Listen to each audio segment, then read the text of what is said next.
नमस्कार, बहुत स्वागत आपका नादी टीवी पर। मैं हूं आपके साथ पारुल। आज बात करेंगे कठिनाई का समाधान। दो इम्तिहान। भारत में छात्र पढ़ाई के दौरान तनाव से गुजरते हैं। बहुत से बच्चे तो तनाव में परीक्षा भी सही से नहीं दे पाते।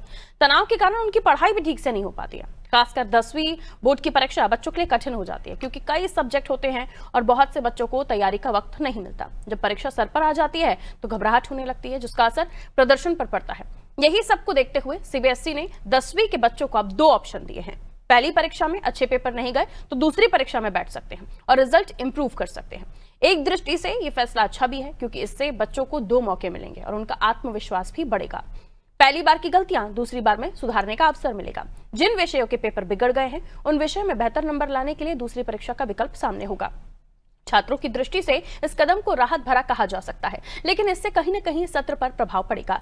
इस निर्णय के अच्छे और बुरे पहलू क्या हो सकते हैं और छात्रों को मनोवैज्ञानिक रूप से क्या इसमें मदद मिलेगी, इस पर आज हम चर्चा करेंगे। हमारे साथ मेहमान जुड़ेंगे, उनसे भी हम आपका परिचय कराएंगे, उनसे भी हम समझने की कोशिश करेंगे कि एक साथ ये जो दो परीक्षाएं होंगी, यानी एक क्लास की दो परीक्षाएं होंगी और इनमें से जो बेहतरीन नंबर जिसमें ज्यादा अच्छे स्कोर करेंगे उसको मान्य किया जाएगा। आइए, कितना सही होगा या इसके क्या अच्छे परिणाम होंगे या अच्छे प्रभाव होंगे या गलत होंगे, इन तमाम चीजों को समझने की आवश्यकता है।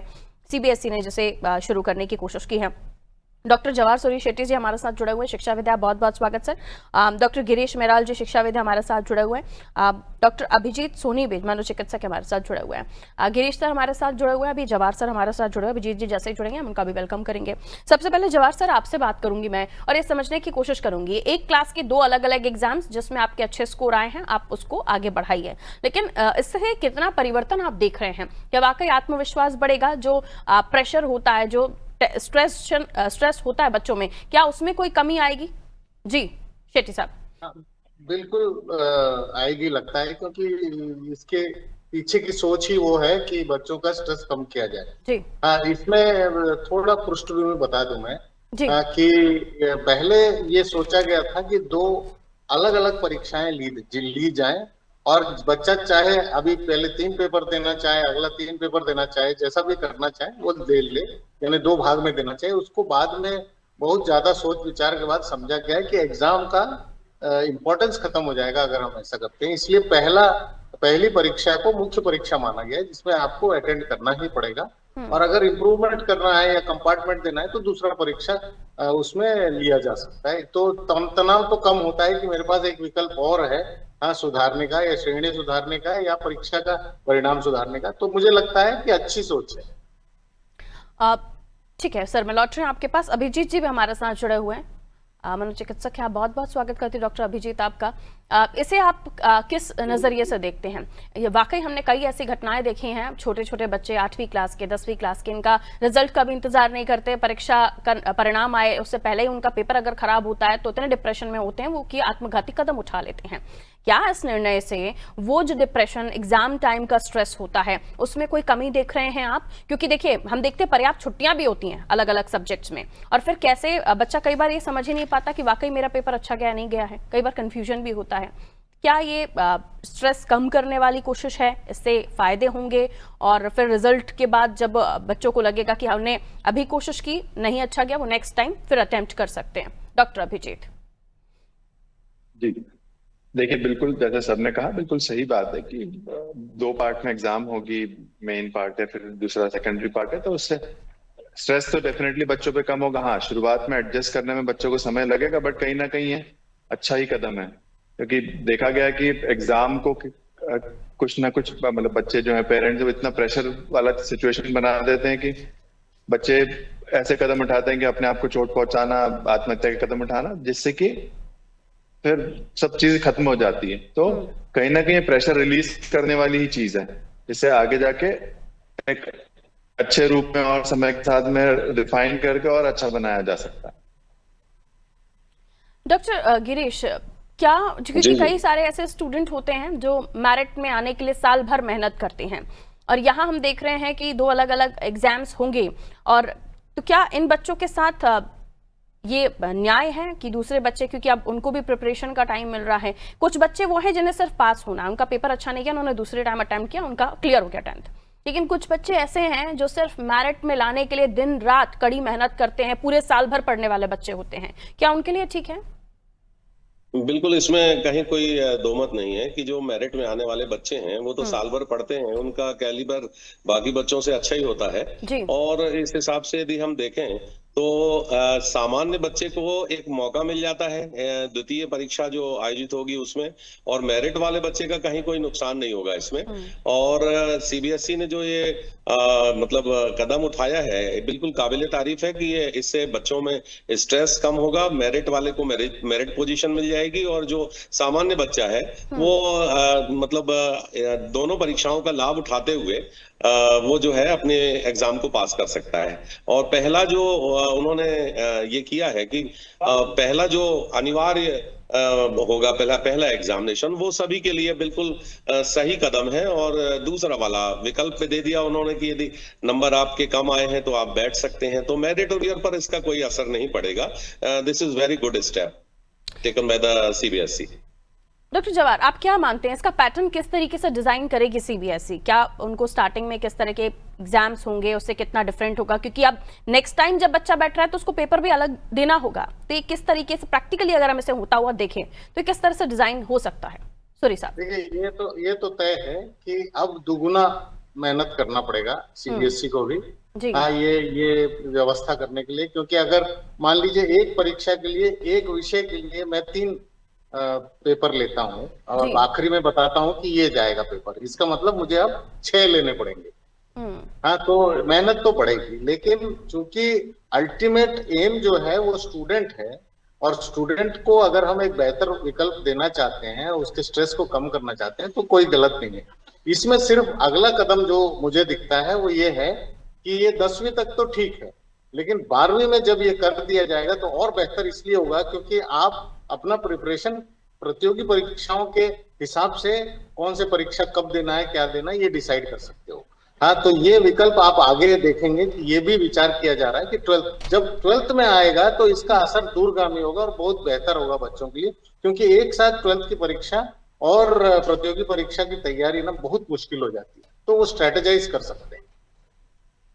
डॉक्टर अभिजीत, एक चीज और भी है कि एक तो वो बच्चे हैं जो वाकई डिप्रेशन में होते हैं, स्ट्रेस में होते हैं, लेकिन एक वो बच्चे होते हैं टेक इट इजी, तो उनके लिए बहुत ज्यादा टेक इट इजी तो नहीं हो जाएगा? जी नहीं, बिल्कुल भी ऐसा नहीं लगता। जैसे सर लोगों ने बताया, ये एजुकेशन से ऑलरेडी जुड़े हुए हैं। मैं एज ए साइकेट्रिस्ट इतना ही कह सकता हूँ कि देखिए, जिनके लिए टेक इट इजी है तो वो तो कोई भी चीज वो टेक इट इजी ही रहेगा, है ना। किसी को सपोर्ट से आगे बढ़ाना ताकि वो और भी दूसरी चीजों में बेहतर कर पाए, बेसिक एजुकेशन के बाद, उसमें कुछ भी गलत नहीं है। इसमें जो फोकस है सीबीएसई का, जिन्होंने भी प्लान किया है, वो ये दिखाई देता है कि बेसिकली बच्चों को एक ऑप्शन देना ताकि वो आगे बढ़ पाए, और स्ट्रेस कम करना, ना कि वो उनके लिए टेक इट इजी बनाना। ये कहीं भी दिखाई नहीं देता है। तो स्ट्रेस कम करना ताकि जो बच्चा डर के मारे किसी भी कारण से नहीं परफॉर्म कर पा रहा है, किसी कारणवश वो उतना स्टूडियस नहीं है, जो भी रीजन हो, प्रेशर है, डिप्रेशन है, एंजाइटी है, उसके कारण वो नहीं कर पा रहा, तो वो भी शायद उसको एक मौका मिलेगा उस दिन एग्जाम देने का, उस दिन परफॉर्म नहीं कर पाए किसी भी कारणवश, तो एक मौका और है कि भाई वो फिर से परफॉर्म करें और अच्छे नंबर के साथ पास हो जाए, और शायद उनके वो वाले मार्क्स कैलकुलेट होंगे और वही उनके रिजल्ट में भी दिखाई देंगे। इससे स्ट्रेस कम होगा। टेक इट इजी वाली चीज उतनी दिखाई नहीं देती, क्योंकि ये जो बच्चे जिनके बारे में मैं डिस्कस कर रही हूँ आपसे, इनके पेरेंट्स बिल्कुल इसे टेक इट इजी नहीं लेते हैं, क्योंकि इनके पेरेंट्स वाकई गंभीरता देखते हैं जब उनका बच्चा नहीं पढ़ रहा होता है, और फिर जब 10th 12th जैसी क्लासेस हो तो पेरेंट्स की टेंशन और भी ज्यादा बढ़ जाती है। यहाँ अगर मैं उन बच्चों की बात करूँ जो पेपर से, एग्जाम से 1 महीना पहले ही पढ़ाई कर रहे हैं, वहाँ मुझे लगता है कि ये पेरेंट्स को भी थोड़ा समझना होगा कि हाँ, सेकंड स्टेप है आपके पास एक और ऑप्शन है, लेकिन वहाँ बच्चे को भी उतनी ही गंभीरता देखनी चाहिए। अगर वो 1 महीने पहले या 2 महीने पहले से पढ़ाई कर रहा है, पहले तो ऐसा होना नहीं चाहिए। आप हर क्लास को गंभीरता से लें, लेकिन आप ऐसे वाले स्टूडेंट भी हैं जो बहुत देर बाद अपनी एजुकेशन स्टार्ट करते हैं, पढ़ना शुरू करते हैं अपनी क्लास के एग्जाम्स के लिए, तो उनको भी थोड़ा मुझे लगता है कि ये एकदम सीबीएसई को उस पर भी कुछ कोशिश करनी होगी कि उनके लिए भी थोड़ा सा इसे डिजाइन किया जाए कि हाँ, वो भी गंभीरता से ले, या फिर प्रिपरेशन अच्छी होनी चाहिए। डॉक्टर अभिजीत, पेरेंट्स की गंभीरता का क्या करेंगे फिर, उनका टेंशन का क्या करेंगे फिर? देखिए मैडम, पेरेंट्स को टेंशन लेने के लिए बहुत सारी चीजें हैं ऑलरेडी वैसे भी, तो पढ़ाई इसमें से एक चीज है ना। तो जैसे कि सर ने ऑलरेडी बताया कि वो फर्स्ट एग्जाम जो है वो इम्पोर्टेंट है, ऐसा नहीं कि इम्पोर्टेंस नहीं है, तो वो उसके लिए तो प्रिपरेशन सबको करना ही है। ये सिर्फ एक सपोर्ट है कहीं ना कहीं। आपने जैसे कहा तो सीबीएसई को कुछ करना चाहिए, तो वो रिफाइन करना, उसको और बेहतर बनाना, वो तो समय के साथ होगा ही। कोई भी चीज नई स्टेप बिल्कुल। ली है तो उसमें सबको, पेरेंट्स का, स्टूडेंट्स का, टीचर्स का सपोर्ट तो रहेगा ही रहेगा। समय के साथ वो इम्प्रूव होता जाएगा। पहली क्योंकि बार एक में जो मानसिकता होती है स्टेप कि लेना पेरेंट्स मानते इम्पोर्टेंट अरे है, पढ़ने कुछ वाला नई बच्चा है ही चीज। नहीं, जी। एक मानसिकता होती है पढ़ने वाला बच्चा है ही नहीं, इसको तो घर की दुकान पे बिठा देंगे, लाइक ऐसी भी थिंकिंग होती है। तो वहां पर मुझे लगता है कि 10th 12th और ग्रेजुएशन जैसी चीजें तक आपका बच्चा पहुंच जाए, इतनी गंभीरता पेरेंट्स को भी होनी चाहिए। क्योंकि कई बार ऐसे भी होते हैं, कुछ तो गंभीर पेरेंट्स हैं, कुछ वाकई वो भी सोचते हैं कि अब तो घर की शॉप ही संभालनी है। तो वैसा भी नहीं होना चाहिए कि अगर सीबीएसई ने कुछ सहूलियतें दी है तो उसका गलत इस्तेमाल ना हो। डॉक्टर सूरी साहब, ये क्योंकि इसके बाद सप्लीमेंट्री का भी ऑप्शन होता है कि ये डिफरेंट तो है कि आपने एक बच्चे के सामने एक ऑप्शन रख दिया कि आप सेकंड बार भी अटेम्प्ट कर सकते हैं, लेकिन ये सप्लीमेंट्री का भी ऑप्शन था हमारे पास। और जैसे कि मैंने जिक्र किया, एक बच्चा वो है जो बहुत पढ़ता है, एक बच्चा वो है जो पेपर के 1 महीने पहले से पढ़ना शुरू करता है। तो ये उसको ज्यादा सहूलियत में ना ले ले, इसके लिए भी सीबीएसई को ध्यान रखना चाहिए। डॉक्टर सूरी? हाँ, ये सप्लीमेंट्री का जो ऑप्शन है अब वो दूसरे परीक्षा में तब्दील कर दिया गया। यानी आप इम्प्रूवमेंट कर सकते हैं अगर आपके नंबर पर्याप्त नहीं है इसी दूसरे परीक्षाओं में। आप कंपार्टमेंट अगर आया है आपको, वो भी इसमें ले सकते हैं आप। हाँ, तो आप जो कुछ भी है ये सेकंड परीक्षा है। मुझे एक चीज याद आती है कि ये सिर्फ नॉन सीरियस बच्चों के लिए है, बट कई ऐसे बच्चे हैं जो उस दिन बीमार पड़ जाते हैं जिस दिन परीक्षा होता है। टेंशन हाँ, साल भर वो मेहनत किए रहते हैं, तो उस दिन अगर उसका आंका जाए तो हो सकता है ठीक ना निकले या उसके परफॉर्मेंस को नहीं प्रतिबिंबित करता है। तो इस वजह से उन बच्चों के लिए भी एक अच्छा मौका है कि उन्होंने साल भर पढ़ाई की, उस दिन किसी कारणवश तकलीफ की वजह से उन्होंने नहीं किया, तो उनके लिए भी एक अच्छा विकल्प है। बिल्कुल। लेकिन मुझे लगता है कि इस पर फोकस, ये ठीक है, अच्छी कोशिश है, लेकिन हमें हमारे जो स्टूडेंट हैं, जो हमारे देश का भविष्य है, उन पर भी ये कोशिश होनी चाहिए कि वो किसी भी परीक्षा में जाएं तो एंजाइटी या डिप्रेशन का शिकार ना हो। यहाँ तो हम ये ट्रीटमेंट दे रहे हैं, लेकिन और भी उनकी दुनिया में और भी कठिन परीक्षाएं होंगी, जिसके लिए भी तैयार यहीं से ही होता है सर, ग्राउंड। गिरीश साहब? जी जी बिल्कुल। इस समय जो प्रोफेशनल एग्जाम हमारे देश में, कंट्री में हो रहे हैं, उनमें जैसे फॉर एग्जांपल चार्टर्ड अकाउंटेंसी का जो एग्जाम होता है, तो उस एग्जामिनेशन में भी हमने देखा, या सीएस का जो एग्जाम होता है कंपनी सेक्रेटरी का, उसमें भी हम लोग 2 पार्ट में एग्जाम लेने लगे हैं। एक पार्ट हमारा होता है आपका लगभग मई जून का, और 1 दिसंबर का। तो ये जो सीबीएसई का पैटर्न इन्होंने अभी इजाद किया है, तो निश्चित रूप से ये मान के चलिए कि प्रोफेशनल एग्जामिनेशंस को भी इससे बढ़ावा मिलेगा, और हमारे जो बच्चे हैं ये प्रोफेशनल्स की तरफ जो है आगे बढ़ पाएंगे इसमें। ये this is very good step taken by the CBSE, definitely. बिल्कुल। डॉक्टर अभिजीत, जो मैंने कहा कि जो मेरिट वाले बच्चे होते हैं जिनको वाकई साल भर पढ़ना है, एग्जाम टाइम पे और भी स्ट्रेस में आ जाते हैं। ऐसे स्टूडेंट्स को मैं खुद पर्सनली जानती हूँ जो इस बार 12th में मेरिट में आए, लेकिन उनकी दिनचर्या इस तरह की कि बुक्स और वो, उसके अलावा कुछ नहीं, ना खाने का होश है, ना उनको कुछ और एक्टिविटीज करने का होश है, ना उनका कुछ और काम में मन लग रहा है। मुझे लगता है कि एक शेड्यूल डिवाइड होना चाहिए हर चीज का। आपने साल भर पढ़ा है, आप उस दिन भी बेहतरीन तरीके से पढ़ रहे हैं, लेकिन उसके अलावा भी आपको ये ध्यान रखना होगा कि आप स्ट्रेस में ना जाएं, आपकी जो फिटनेस है वो बनी रहे, आपकी हेल्थ पर भी आपको ध्यान देना है। ये थोड़ा सा इस पर भी आप बात कीजिए डॉक्टर अभिजीत। देखिए, कोई भी एग्जामिनेशन की बात कर ले, चाहे वो स्कूल का एग्जाम हो, चाहे प्रोफेशनल एग्जाम हो, चाहे वो मेडिकल का हो, जैसे सर ने कहा सीए का एग्जाम है, तो एग्जाम का पैटर्न कोई भी हो, बट हम कैसे परफॉर्म करते हैं वो उस पर डिपेंड नहीं करता है कि हमने साल भर कितना पढ़ा। वो तो सबको पढ़ना ही है। उस दिन हम कुछ दिनों से हमारी नींद कैसी है, हम समय पे खाना खा रहे हैं नहीं खा रहे हैं ना, उस दिन हमारा फोकस कैसा है। तो कई बच्चों की आदत होती है कि रात भर बैठ के पढ़ाई करते हैं, उसमें कुछ भी गलत नहीं है, बट आपकी नींद पूरी हो ही नहीं पा रही है। आप सिर्फ पढ़ाई पढ़ाई पढ़ाई कर रहे हो, किसी से, घर वालों से बात नहीं कर रहे हैं, दोस्तों से बात नहीं कर रहे हैं, है ना। तो दोस्तों से बात करना, घर वालों से बात करना, ये नहीं होना चाहिए कि वो स्ट्रेस बढ़ाने का तरीका हो कि घर वाले पूछने लगे कि भाई प्रिपरेशन हो गया। उस समय पे बच्चे को रिलैक्स करने की कोशिश करना ताकि वो और स्ट्रेस में ना आए। और स्टूडेंट्स जो हैं उनको भी यही कोशिश करना कि अगर हमारा पैटर्न रात को पढ़ने का है भी, तो उसको कुछ दिन पहले से थोड़ा सा चेंज करने की कोशिश करें, क्योंकि हमें एग्जाम दिन में देना है, रात में नहीं देना है। बिल्कुल। क्योंकि अगर हम एग्जाम के समय सोते नींद आती रहेगी तो हमें एग्जाम में कैसे परफॉर्म कर पाएंगे? हमारा कॉग्निशन, हमारा माइंड सोचने समझने की क्षमता बराबर नहीं रहेगी तो हम कैसे परफॉर्म करेंगे?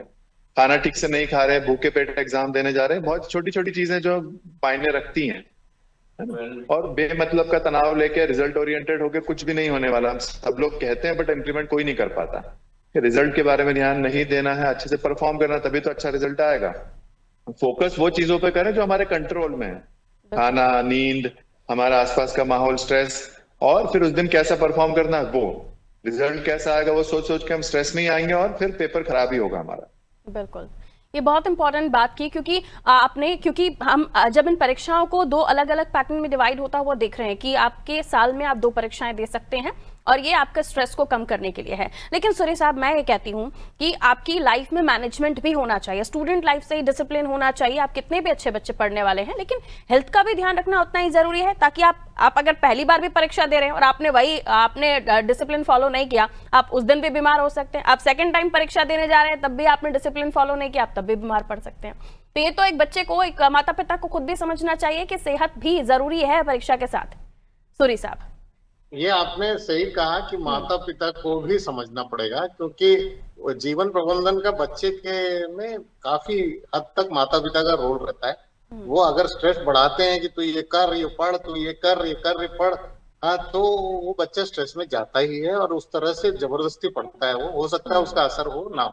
मेरा एक विकल्प, जो मुझे विकल्प नहीं है, ये एक जो देखा नहीं गया है इसका असर, वो मैं बता रहा हूँ कि टीचरों का स्ट्रेस इसमें बढ़ेगा। क्योंकि मुझे आज की तारीख में जब एक परीक्षा होती है तो अप्रैल में टीचर नदारद रहते हैं जब स्कूल शुरू होता है, क्योंकि वो करेक्शन के लिए गए रहते हैं। ऐसा अब 2 बार होगा। बिल्कुल, हाँ, तो आप समझ रहे हैं, स्कूलों में से 2 महीने टीचर्स नहीं रहेंगे, ये समझ के चलिए कि स्कूल में बच्चे रहेंगे, टीचर नहीं रहेंगे। एक सलाह डॉक्टर गिरीश, क्या देना चाहेंगे आप स्टूडेंट्स को? अब 10th में 2 बार आपको एग्जाम देने हैं।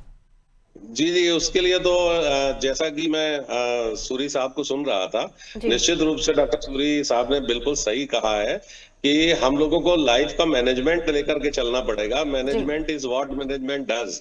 यदि हमने लाइफ का मैनेजमेंट बच्चों को नहीं बताया, उनके पेरेंट्स के सामने अवेयरनेस नहीं की उसकी, और टाइम मैनेजमेंट उनके सामने नहीं रहा, तो अच्छे से अच्छा लड़का भी जो होता है वो भी एक मतलब मेरिट से नीचे उतर जाता है, और सामान्य बच्चा भी जो होता है वो यदि टाइम मैनेजमेंट का भरपूर और अच्छा उपयोग करता है वो तो निश्चित रूप से वो मेरिट की तरफ आगे आ सकता है। ये मुझे ऐसा लगता है इसमें। बिल्कुल, बहुत शुक्रिया आप सभी का हमारे साथ जुड़ने के लिए। देखिए, 2 बार परीक्षाओं का मतलब ये नहीं है कि आप कुछ बच्चे ये सोचने लगे कि अब ये बहुत इजी हो गया है उनके लिए, अगर इस बार नंबर नहीं अच्छा है तो हम दूसरी बार प्रिपेयर कर सकते हैं। लेकिन पहली परीक्षा ही बहुत ज्यादा मैटर करेगी, दूसरे के लिए आपके पास ऑप्शन है।